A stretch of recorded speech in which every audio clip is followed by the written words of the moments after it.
When I saw my son standing there on Christmas Eve, smirking at me with my broken arm and bruised ribs, my heart sank into my stomach. The pain in my arm was nothing compared to the pain of that realization. My wife taught you a lesson. The words echoed in my head, bouncing around my skull like a pinball, each repetition bringing new waves of confusion and hurt and disbelief. Please, tell me your name, where you're watching from, and don't forget to subscribe to this channel. What did he mean by that?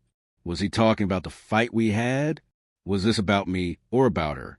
Was he suggesting that somehow, in some twisted way, she was responsible for my accident? And why was he smirking? What kind of son smirks at his father's pain? Was he in on something I didn't understand? Was he siding with her against me? Against his own father? The questions came fast and furious, and I had no answers. I could only stand there, feeling the warmth drain from my body despite the fire crackling cheerfully in the fireplace. The rest of the family was gathered around the dinner table. My daughter-in-law sitting with her hands folded primly in her lap, my grandchildren oblivious to the tension, chattering away about Santa Claus and presents and snow. And there was my wife, my partner of 40 years, sitting at the head of the table, her face unreadable. I looked at her, searching for some sign of support, some indication that she was on my side, that she would defend me against whatever was happening here. But she wouldn't meet my eyes. She stared down at her plate, her fingers nervously adjusting her napkin. And in that moment, I felt a chill run through me that had nothing to do with the winter cold outside. "Come sit down," my son said, his voice carrying that same edge of satisfaction that his smirk had conveyed. "Dinner's getting cold." I moved mechanically toward the table, my mind racing. Every step felt like I was walking through quicksand, like I was being pulled down into something dark and suffocating. I sat in my usual chair, carefully positioning my broken arm on the armrest, trying to avoid jostling it too much. The cast was heavy and awkward, a constant reminder of my vulnerability, my weakness. Everyone was staring at me now. Even the grandchildren had fallen silent, sensing the strange atmosphere in the room. I cleared my throat, trying to find my voice, trying to sound normal, even though nothing about the situation was normal. "Quite an entrance I made," I said, attempting a weak smile and gesturing to my arm.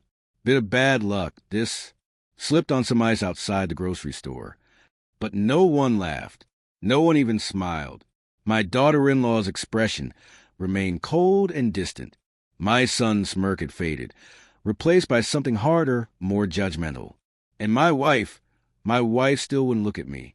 "Is that really how it happened, Dad?" my son asked, and there was something in his tone that made my blood run cold.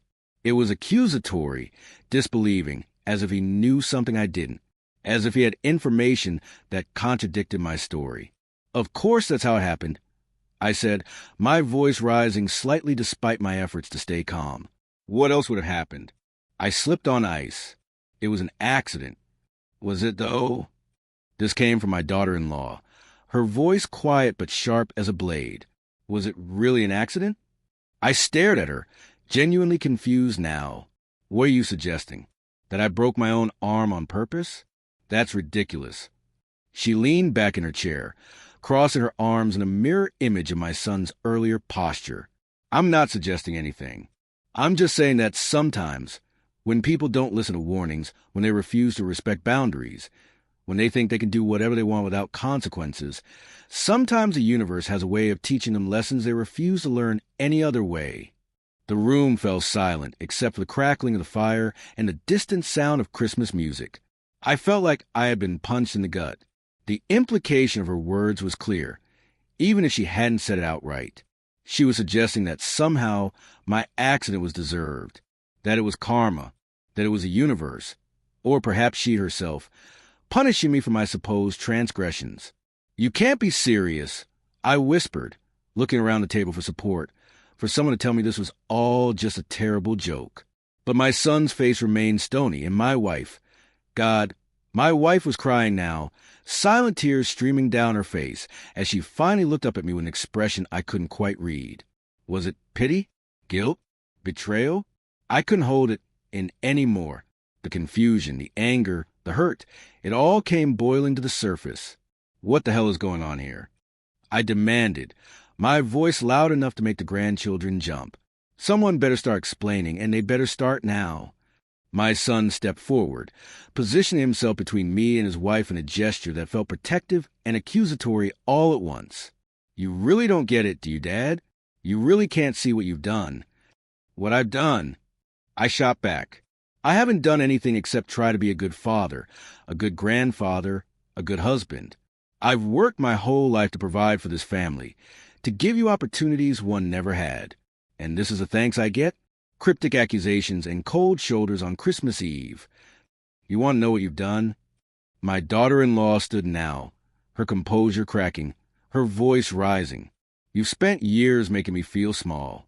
Years of little comments about how I raise my children, how I keep my house, how I cook, how I dress, how I speak. Years of undermining me in front of my own kids, making them think their mother doesn't know what she's doing. Years of treating me like I'm not good enough for your son, like I'm some kind of intruder in this family rather than an actual member of it.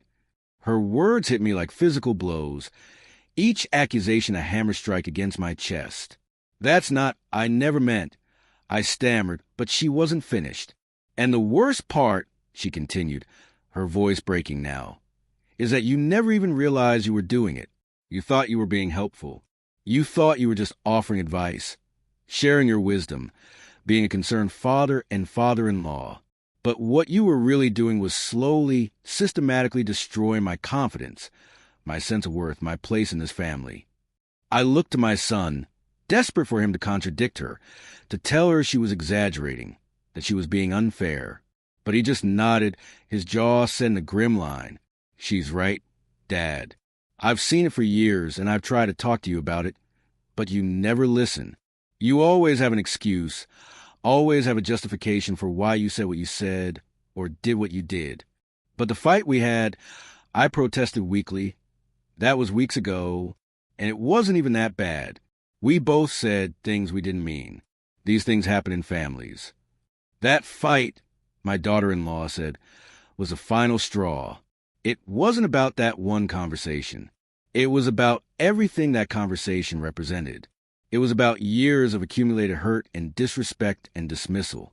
And when I tried to set a boundary, when I tried to tell you that you couldn't speak to me that way anymore, you dismissed that too. You told me I was being oversensitive. You told me I needed thicker skin, just like you always do. I felt the room spinning around me. My broken arm throbbed in time with my racing heart. But my accident, what does any of this have to do with my accident? Why would you say, I looked at my son? Why would you say she taught me a lesson? Are you suggesting she had something to do with this? The look that passed between my son and daughter-in-law was brief but telling. My son shook his head. No, Dad, she didn't cause your accident, but she did tell you to stay away from her for a while. She asked you very clearly to give her space, to respect her boundaries. And what did you do? I felt my face flush with shame as the memory came flooding back.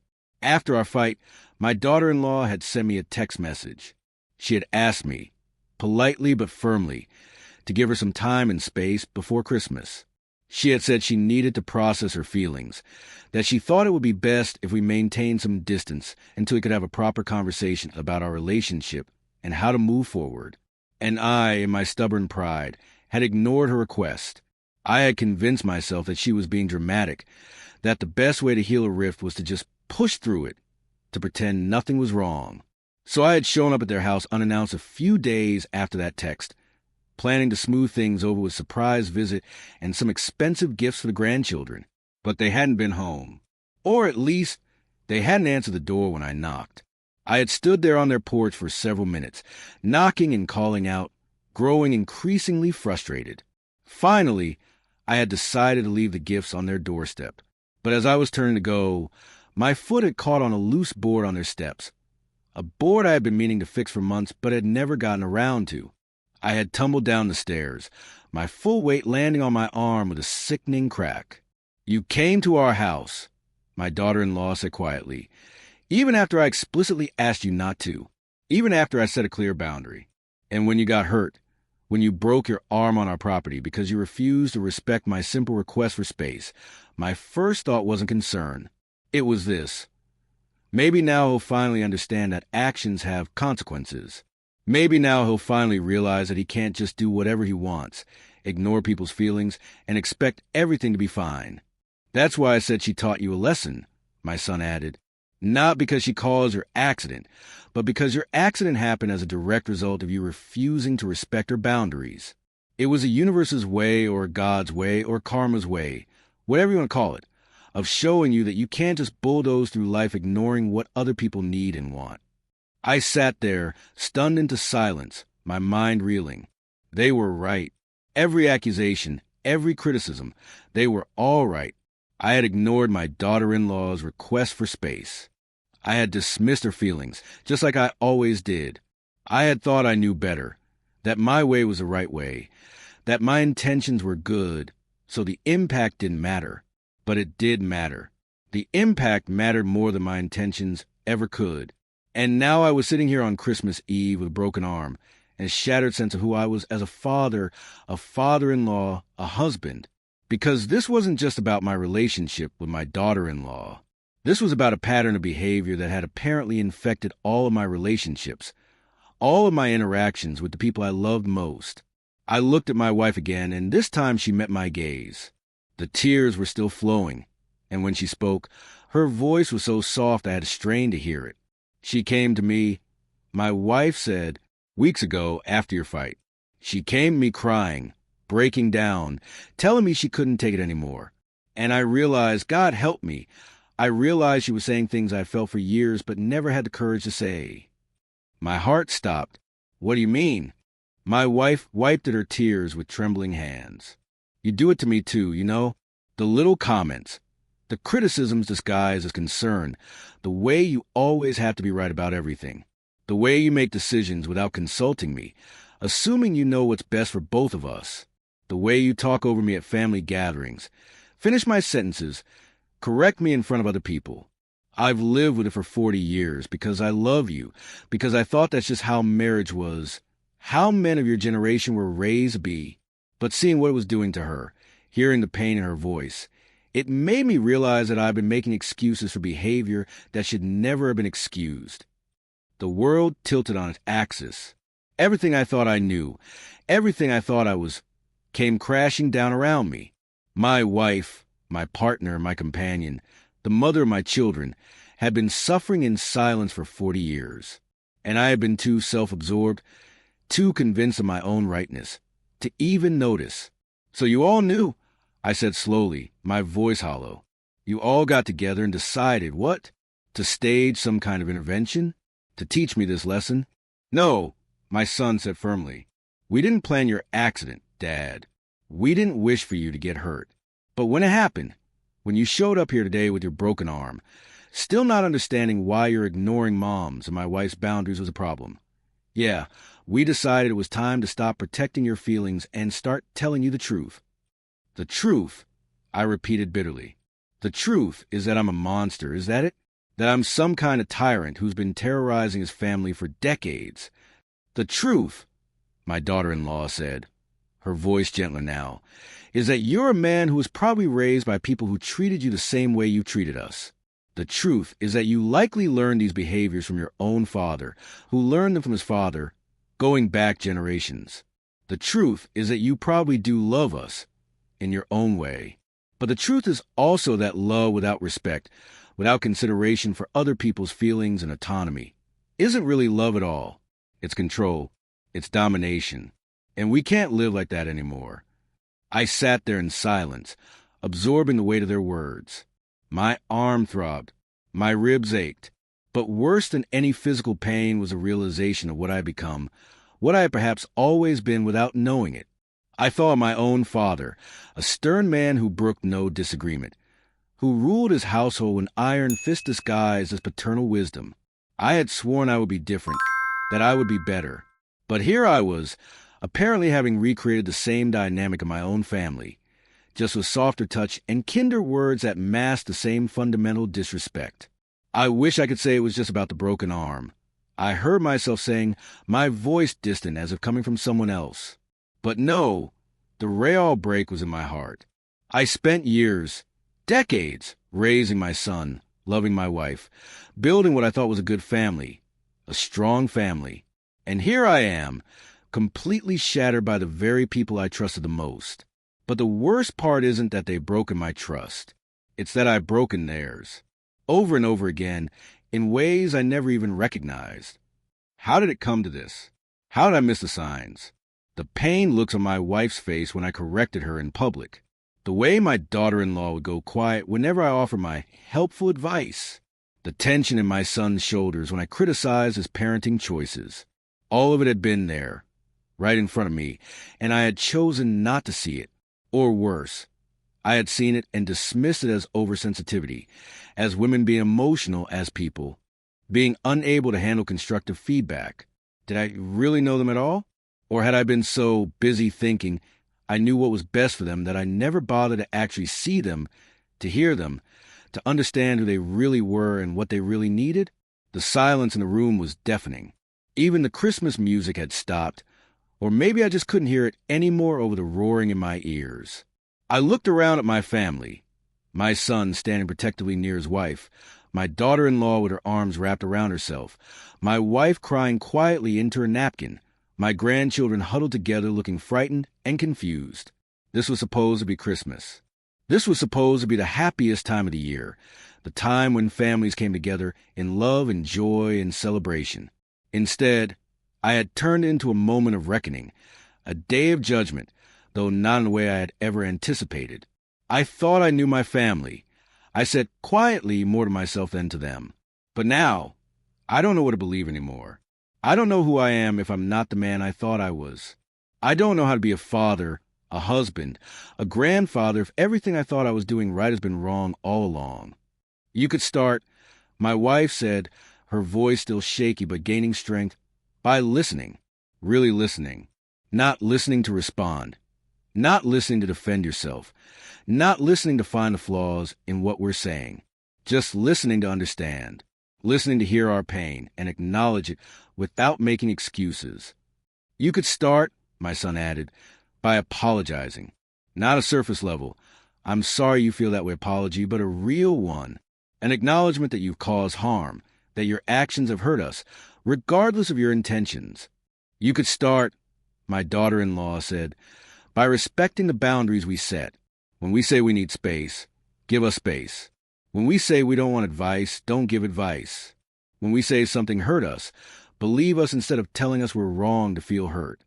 I nodded slowly, each suggestion feeling both overwhelming and painfully simple. These were basic things I should have been doing all along, things that shouldn't require a broken arm and a Christmas confrontation to learn. But here I was at 65 years old, finally being forced to confront the reality of who I had been and who I needed to become. What happens next?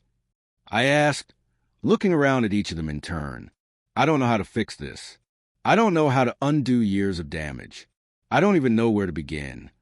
That's something you're going to have to figure out, my son said, not unkindly. We can't do this work for you. We can't make you change. That has to come from you, from a genuine desire to be better, to do better. Not because you want to avoid consequences or restore your image as a good father and husband, but because you genuinely understand why your behavior has been harmful and you want to stop causing harm. My wife stood up from the table, walked over to where I sat, and placed her hand gently on my shoulder, careful to avoid my broken arm. I still love you, she said softly. We all still love you, but love isn't enough anymore. We need respect. We need consideration. We need you to see us as separate people with our own thoughts and feelings and boundaries, not as extensions of yourself or characters in a story where you're the wise protagonist who always knows best. All I know is that Christmas will never be the same again. The magic has been stripped away, replaced by this harsh, unforgiving truth. The fairy tale I had been telling myself about my family, about my role in it, about who I was as a person, it's been revealed as exactly that, a fairy tale. A story I told myself to avoid confronting uncomfortable realities. And I have to figure out what to do about it. I have to decide if I'm capable of change, if I'm willing to do the hard, painful work of examining my behaviors and beliefs and reconstructing myself from the ground up. I have to decide if I'm strong enough to sit with the discomfort of being wrong, of having been wrong for years, possibly decades, without retreating into defensiveness or denial. But one thing's for sure, the story isn't over. This moment, as painful and devastating as it is, doesn't have to be the end. It could be a beginning, a turning point, a chance to become someone better, someone worthy of the love and trust of the people sitting around this table. My broken arm will heal in a few months. The doctors assured me of that. The bones will knit back together, stronger than before if I follow their instructions. But what about the rest of me? What about the broken relationships, the damaged trust, the years of accumulated hurt? Can those things heal too? And if so, how long will it take? What will I have to do? What will I have to sacrifice? I look down at my arm, encased in its white plaster cast, and I realize it's almost symbolic. This visible break, this obvious injury that everyone can see and understand. It's nothing compared to the invisible breaks that exist in this family.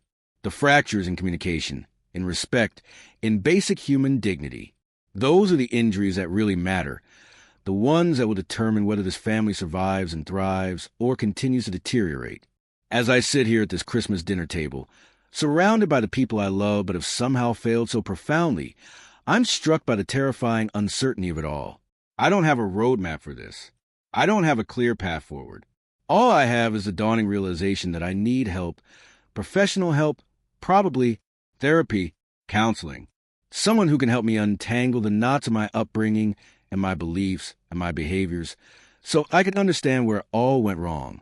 I think about my father again, that stern, unyielding man who I both feared and respected as a child. Did he ever have a moment like this? Did he ever sit with his family and realize that his way of being in the world was causing harm? Or did he go to his grave believing he had done everything right, never questioning, never growing, never changing? I don't want that to be my story. I don't want to be the stubborn old man who refuses to acknowledge his mistakes until it's too late, until everyone he loves has pulled away, leaving him alone with his pride and his certainty and nothing else. The grandfather clock in the corner chimes, marking the hour. It's getting late. The children are tired, their eyes heavy despite the excitement of Christmas Eve. My daughter-in-law stands, begins gathering dishes from the table even though we barely touched our food. The normalcy of the gesture feels surreal given everything that's just transpired. I say slowly, carefully, that I should probably go, give you all some space. Let you have your Christmas without me here making everyone uncomfortable. My wife's hand tightens on my shoulder. You don't have to leave, she says. This is still your family. We're still your family. But things do need to change.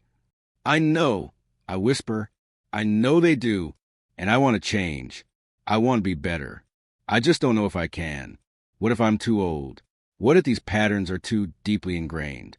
What if I try and fail and hurt you all even more? What if you don't try at all? My son asks quietly. What if you give up before you even start? That would be the real failure. Dad, not trying and failing, but refusing to try at all. He's right, of course. They're all right. That's the hardest part of all. Guest room where my daughter-in-law once confided in me about a struggle she was having, and I responded with judgment instead of support. It's all here, the evidence of who I've been, and it's overwhelming, suffocating, crushing in its weight. I sink into my armchair, my chair, the one no one else is allowed to sit in because it's mine, and I let the tears come. Great, heaving sobs that shake my whole body and send jolts of pain to my broken arm. I cry for all the hurt I've caused, for all the years wasted in ignorance and arrogance, for the family I've damaged and may have lost forever, for the man I thought I was and the man I've discovered I actually am. But I also cry because there's still time. I'm still alive. They're still alive. The story isn't over. There's still a chance, however small, however uncertain, to make things right. Or, if not right, then at least better. Less wrong. More honest. It's Christmas Eve, and I'm sitting alone in my dark, cold house with a broken arm and a broken heart. This isn't how I imagined this day would go. This isn't the Christmas story I wanted to tell. But maybe it's the one I needed. Maybe this is my wake-up call. My chance to finally see clearly. My opportunity to become someone worthy of the second chance my family might be willing to give me. The clock on the mantel shows it's nearly midnight. Soon it will be Christmas Day, a day of new beginnings, a day of hope, a day when, traditionally, miracles are supposed to happen. I don't believe in miracles. Not really, but I do believe in change, in growth, in the possibility that people can become better than they were. And as I sit here in the darkness, cradling my broken arm and my shattered pride, I choose to believe that I can be one of those people. It won't happen overnight. It won't happen just because it's Christmas and Christmas is supposed to be magical. It will happen, if it happens at all, because I do the work, because I show up day after day and try to be better, because I listen when they speak, because I respect their boundaries, because I value their autonomy, because I see them as fully realized human beings with their own thoughts and feelings and needs, not as supporting characters in my story. That's my Christmas wish this year. Not for presents or food or family harmony, but for the strength and courage and humility to change, to grow, to become the kind of person who deserves to be part of the family I've been blessed with. And if you're listening to this story, if you're hearing these words and recognizing yourself in them, if you've ever been called difficult or controlling or critical, if you've ever been told you don't listen or respect boundaries, if you've ever wondered why people seem to pull away from you even though you're just trying to help, then maybe this is your wake-up call too.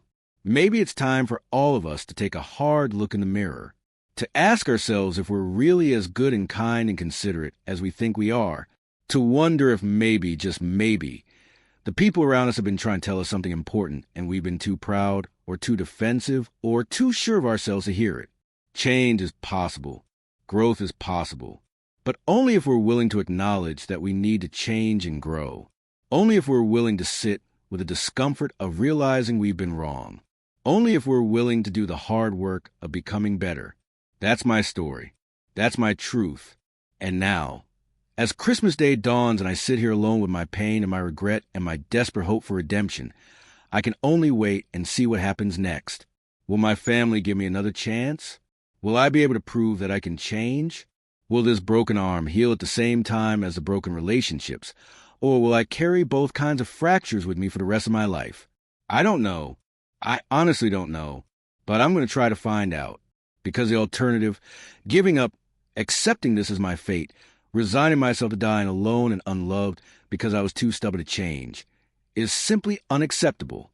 So here I am, at the end of this Christmas Eve and the beginning of something new, something uncertain, something terrifying, but also, potentially, something transformative. This is my story. This is my truth. This is my reckoning. And whatever happens next, I'll face it with my eyes open and my ears listening and my heart finally willing to understand that I don't have all the answers, that I never did, that maybe the greatest wisdom is knowing how much I don't know, how much I still have to learn, how much growing I still need to do. Merry Christmas to all of you out there who are struggling with similar realizations. May we all find the courage to change. May we all find the strength to grow. May we all find humility to admit when we've been wrong and the determination to do better. And may we all, somehow, find our way back to the people we love and who, despite everything, might still love us too. That's my hope. That's my prayer. That's my story. And it's only just beginning. If you're as shocked as I am, hit that like button. And if you want to see how this story unfolds, make sure to subscribe. Trust me, you won't want to miss what happens next. I want to hear from you. What would you have done in my shoes? Leave a comment below and tell me where you're watching from.